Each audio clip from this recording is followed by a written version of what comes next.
Hello guys, and glad to have you on board again today. We're starting this series about trend following. It is definitely going to be the most interesting one. And just like we said, it's probably going to be a long one as well. Just to give you a glimpse of what's ahead for you guys, it's approximately a 13 video series. Probably a little bit more, of course, but I'm going to try sticking to the essentials in here. I've got like 6 tradable context to teach you, and there is a series of 6 videos on top of that to teach you how some of these things I'll teach you might eventually have to be worked around in a different way. So it's not going to be simple. Trading ranges is definitely simple and must not be seen as a complex stuff. Like, once again, the only complexity in dealing with ranges is mostly inside your head. It's most likely the time and the necessary time for you to work around your psychological biases. Okay, the third range boundary is just a support to help you working around them.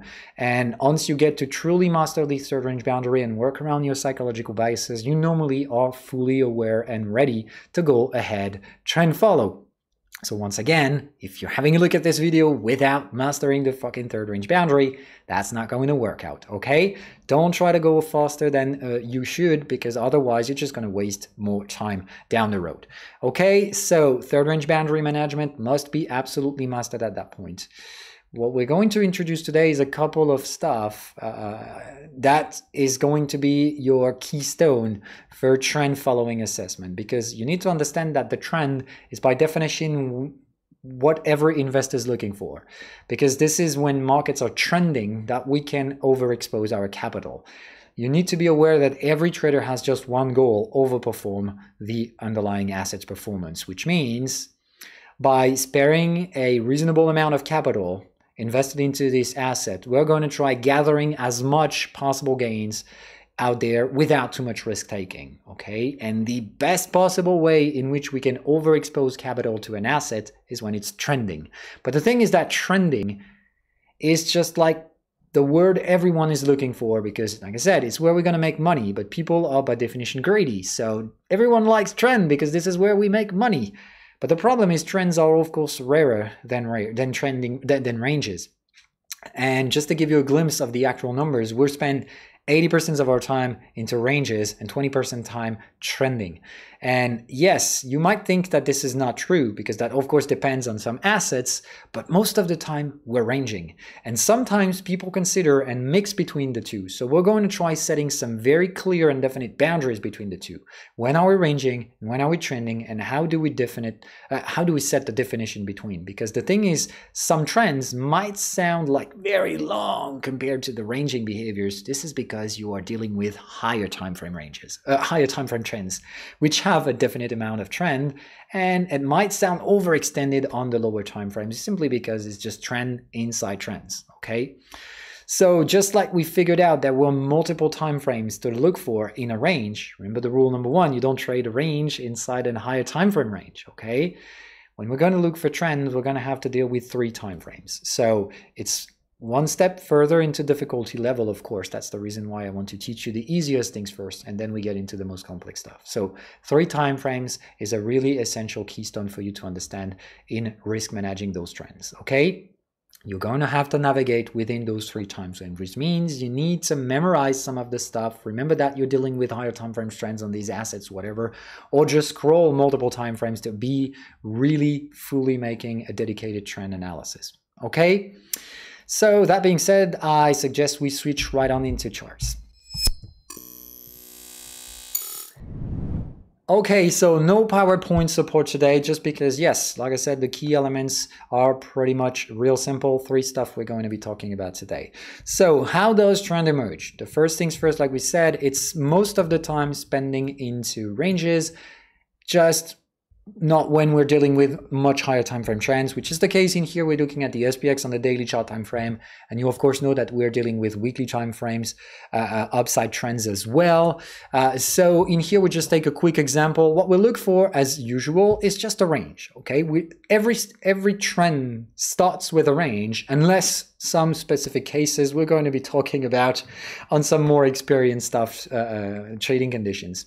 Until then, when you see the market oscillating between contexts just like they do in here, let me just change the color in here It's going to be better. Okay, so this sets the stage for neutrality. Okay, so we don't even give a shit about what happened previously, even though in here it was a trend. We just, okay, don't think about it. We're going to make things simple in here. We look for a market that is ranging. You need to clearly be able to define a third range boundary on the chart, which is in here. Okay, here's your third range boundary. So first, second, third, and therefore this one is fourth. And the fourth range boundary is going to be one of the keystones into our trend following assessment. For a real simple reason, okay? Remember that ranges emerge out of uncertainty, okay? But the fact that everyone is using risk limitation out of uncertainty bias management, then we created something that is, yes, risk management, and it's basically only existing because we all do it. So in chaotic natural structures, these things doesn't even exist. You cannot predict chaos, but somehow you can partially do it into trading scenarios and into markets just because we all do it. So it exists because it's an illusion and we're all illusionists. Basically, that's as simple as that. Just embrace it. If you try to fight it, means you're not mature yet. Normally, you should have understood that, okay? Don't try to fight, just follow the guidelines. It's as simple as it is. Now that you figured out what the third range boundary represents, this simple, very, very quiet island of peaceful behavior inside chaos, all right? Remember, these are your safe island into chaos. This is the things you need to be highlighted. So when the range came through this simple island of peacefulness, then we'll go back to chaos. But if there is a trend, then normally we should see something different. Remember that trend is some kind of order into chaos. So how would you translate that into a statistical way and into a strategical way of behaving things? Because you might say, yeah, I feel like it's trending. No shit, Sherlock. We definitely try to destroy every personal feeling out there and replace it by something more rational. So try to make it rational. How would you say, I don't know. All I know is that I remember this third range boundary stuff I've just been taught. I understand the psychology behind it. This is a safe island into chaotic structure. Okay, fine. So if there is a bigger structure inside this chaos, can I use my tiny island? Yes, actually you will, because if I told you that the third range boundaries are crucial without necessarily trading them, it's because there's not going to be trend unless you break a third range boundary. Oh man, Jesus, that's the first rule. Okay, so third range boundary breakout is an absolutely key element for a trend to emerge. You might have short-term breakouts, like breaking out of short-term structures, whatever, as long as you don't break the major range third range boundary, no trend. Okay, so in this asset, some people might say this is trend. Well, it's not. It starts to trend at that point. After this, and only there, is a trend. This is not a trend. This is an accumulation, and we're going to be talking about that. This is one of the intermediate structures of a trend and one of the major elements that sets the core element for a trend to emerge. Accumulations of very healthy structure, suggesting the trend is much more about to emerge rather than the opposite. So this is a confirmation of a trend to come. Okay, so I'm going to teach you how to navigate these things. I'm going to teach you how to navigate this thing as well. This one is definitely a speculative trade. Remember that I taught you how to navigate the third range boundary risk limitation. Fourth range boundary is going to be a much more tricky one, simply because it can only be traded speculatively if you have a conviction about the market. This is the area in which you're going to say, I think this market is going to go bullish, though I'm going to buy the fourth range boundary. Of course, you're going to have a shit ton of risk limitation to do out there because that's a fairly risky trade. Okay, it starts with a conviction, and you're going to try making this conviction as rational as possible. How are you going to be doing? I'm going to teach you a set of rules when we're going to make the fourth range boundary stuff. And this is probably going to be the next video, by the way. So set of rules in here that is going to rationalize how we risk take into this area. Do we take a tiny position? Do we even take one? Because some kind of, in some case scenario, you would just be overwhelmed with risk, not enough and not sufficient enough risk limitation to just get in. So you would just pass on this trade.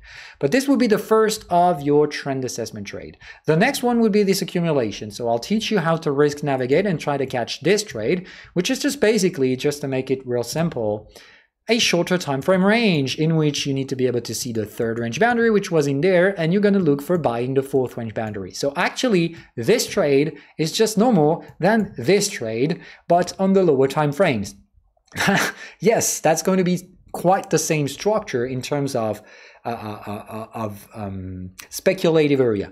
Of course, the signals we're going to require out there are totally different, okay? This trade is a fourth range boundary trade. This trade is an accumulation trade, and they have totally different risk limitations and risk managements.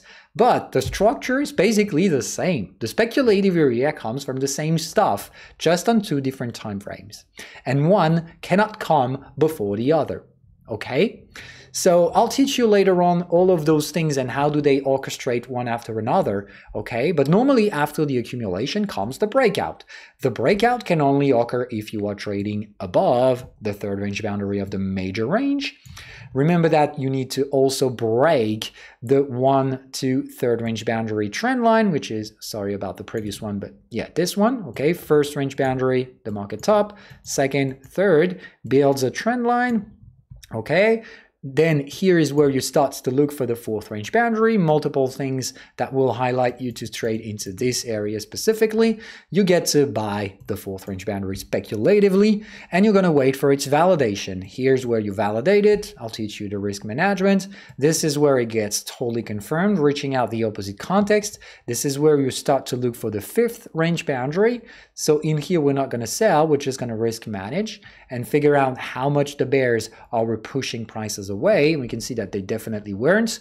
And at that point, we can build the second to fourth range boundary trend line, okay? And at that point, we do have a mature range with its definite boundaries, the horizontal level of the third range boundary, and as long as you don't break both with a breakout candle, then there is no trend. So this is the rule number one. If you want a trend, you need a breakout. The trend only exists after the breakout, okay? Anything that happens prior to that, so anything that happened into this area is not a trend. It's at best preparations of trends. So if you think accumulations are trending context, they're not. They are preparative trending context. That's the reason why I teach you these among the trending behavior, but they're not trend. They're just the necessary elements that are not mandatory. Some trends emerge without accumulations, but most of the time they do. So accumulations are healthy preparations of trend. They're just increasing the probabilities that the forthcoming breakout will probably be followed through. So this is one of the first rational elements that you've got. Like I told you, I'm going to teach you how to navigate the fourth range boundary. I'm going to teach you how to orchestrate a trend on multiple time frame, and specifically these 3 time frame rules we've just talked about. And the third element is I'm going to teach you how probable it is for people to follow breakouts. So this is what you're going to be taught in these series of videos. 3 stuff: how to gather the trend follow trades, typically fourth range boundary into multiple other stuff, how to take breakout trades. I'll teach you how to gather pullback trades as well, because there will be a definite trade to catch in here. This is a structure I'll teach you later on, okay? So that's the program for the forthcoming sessions. There is also one another stuff I'd like to teach you, is that as you figured out what we've just talked previously about, is the fact that markets are deteriorating prices from point A, moving in a directional way without too much bearish counterparts. Okay, there are very few bears to fight against, but there will still be some. There will be some intermediate trend ranges, and anything that happens 2 sets of ways below the trend time frame is where we're going to put our third range boundary by the fourth range, as long as we do have the rules that follows the guidelines. Okay, we're going to teach you that. I'm going to teach you that later on. Okay, so 3 time frames is what you care about for trend following. Don't go 4 times. If you have a daily chart trend, don't go look for the 15-minute boundaries. That doesn't work. It really 3 steps below. Just like trends have a 2 sets of time frame rules, the trends have a 3 sets of rules. When you're going to range on the lower time frame, this is not trend follow, this is pullback. Okay, so when the trend has emerged and we're going to retrace to this time frame area, okay, this one specifically, in the same time frame, when you're ranging, okay, so you had a daily trend. Remember that ranging is going from context to context, okay? So the trend only exists as long as you don't retrace to the opposite context and reverse it. So in here, bam, retracing quite violently, by the way, and reversing the context. This is the point in which the trend terminated. Some people might believe we're still trend following at that point, but we're not. We're actually, if I zoom out for a bit, this is the area in which we were ranging. This is where we broke out. Okay, so this is trend, and this is where it terminates. Back to range, back to point B area. We've moved price from area A to area B, okay? And the time we spent here, and it lasted much longer than that, and there, okay? We figured out in here back then the end of the previous trend as well. So we were ranging back then, and this is where you start to see the 80% to 20% range to trend structure. And in here, we're on the specific case of a weekly time frame trend ongoing as well. So this is the reason why this trend is lasting a little bit more than the 20% we just talked about, okay? But aside from that, if you trend trade in there, you're going to be a dumb trader. If you trend trade in there, dumb trader as well, because this can at best be the end of a trend, though it is very likely going to be traded like a range, okay? Just like this could be the preparation or hesitation structure within a major trend. But still, if you deal with this as a trend following opportunity, the only way you can do it is in here, with a fourth range boundary. So fourth range boundary is the trend following stuff on multiple time frames. This one is going to be trend following the actual weekly trend. This one is the accumulation of the structure we've got built as a mature range. Okay, it precedes the breakout, and anything that happens two sets below, anytime you got an H1 time frame range, which happened right in here. Okay, let me just switch colors. Okay. You've got a range in here, third range boundary, fourth range boundary, got them buy the dip out there, because this one is a pullback of the third range boundary breakout into the range. So this is definitely one of the things you want to buy. I'll teach you how to do it, okay? Same thing goes in here. There is probably a third range boundary that is happening here, which means this is the fourth range boundary, and even if you don't catch this one, you're gonna catch the breakout of the structure, okay? Multiple time frame stuff that I'm gonna be teaching you how to navigate, okay? I'm not willing to make these things any more complicated, because otherwise I would overextend the 30-minute we have in here, and I don't want to be too long. More importantly in here is just to set the ground basis for the most complex stuff, and the most detailed stuff I'm going to get into right by the next video, in which we are going to talk about the fourth range boundary very likely. Anyway, I think we do have more than enough to reach our conclusion. Okay, so if you understood the key points and key elements in here, it articulates through three major axes that we're going to heavily develop within the next few videos. The first one, and absolutely crucial, is that you need to have a global vision of trends.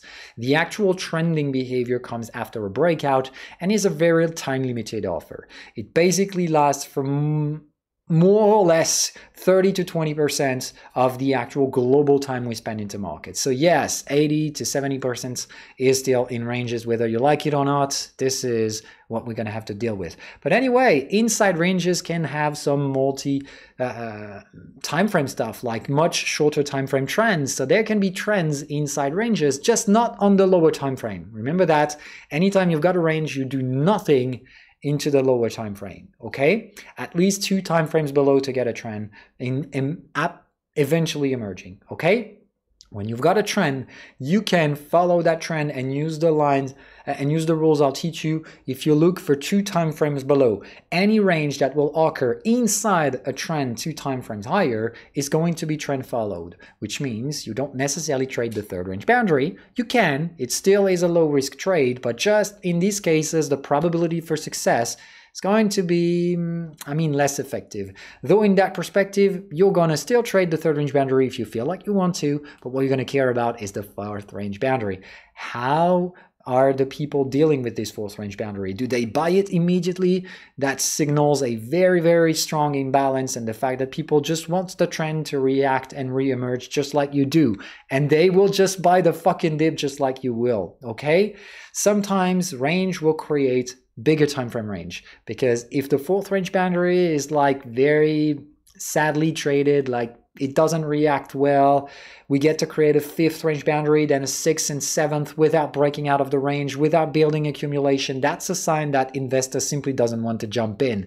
And if that's the case, then you have a rational way of measuring the fact that investors are not willing to trend now. And in that perspective, seriously deteriorating the probability for any of the forthcoming breakouts to be trend breakouts. And remember what we've said with the range. When a trend fails, we got a range. And generally, that will help you figuring out that sometimes markets will fake break just to create bigger time frame ranges. All of this, I'll teach you all about it.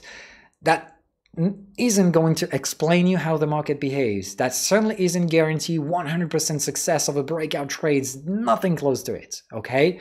But really going to be teaching you how a trend is supposed to structure itself most of the time, not 100% times. There are several external factors that might impact prices moving from point A to point B, but just the technicals, okay?